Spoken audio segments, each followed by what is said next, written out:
بسم الله الرحمن الرحيم. هتكلم في فيديو اليوم عن دور المحامي في تحقيقات النيابة العامة. طبعا الموضوع اللي هنتكلم فيه في غاية الأهمية. دور المحامي في تحقيقات النيابة العامة. دور المحامي في تحقيقات النيابة العامة مهم جدا، لأن المحامي مش بيدخل يطلب إخلاء سبيل وخلاص، لا. دور المحامي في تحقيقات النيابة العامة في غاية الأهمية.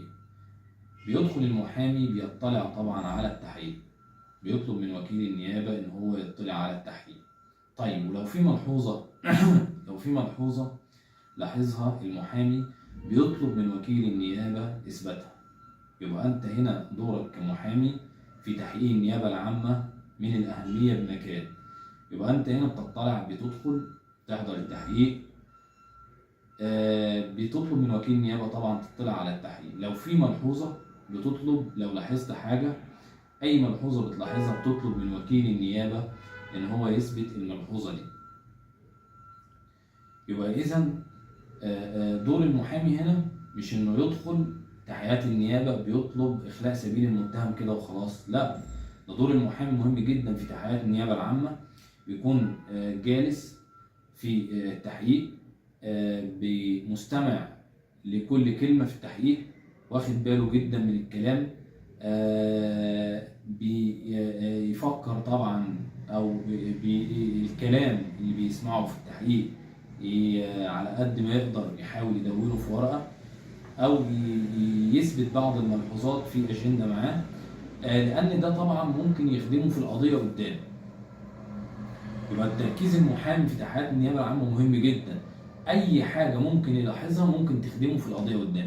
يبقى ده بداية القضية هنا تحقيقات النيابة العامة. يبقى لما بيطلب من وكيل النيابة ان هو يطلع على تحقيق النيابة، بيطلب لو وجد اي ملحوظة بيطلب من وكيل النيابة العامة ان هو يثبت الملحوظة دي لان الملحوظة دي ممكن تخدمه في القضية. يبقى احنا هنا هو دور المحامي مش ان هو داخل يطلب اخلاء سبيل وخلاص، لا. ده دوره ان هو بيمارس عمله بفهم وبوعي، وهو عارف بيعمل ايه. لان المحامي طبعا لو داخل بيحضر تحقيق النيابه العامه وهو مش فاهم هو بيعمل ايه، او هو بيحضر كده وخلاص، يبقى هنا ممكن يضيع حق المتهم بتاعه.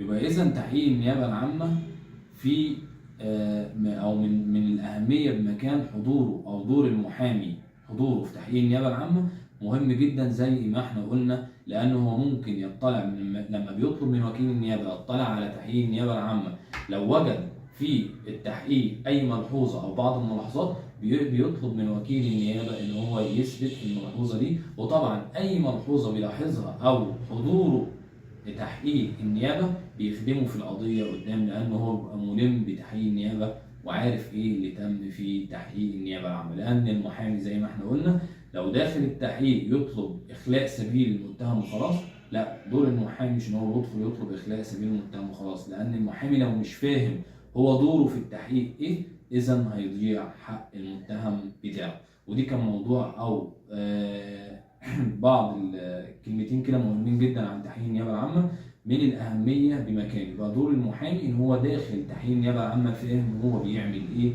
وفاهم كويس جدا حضوره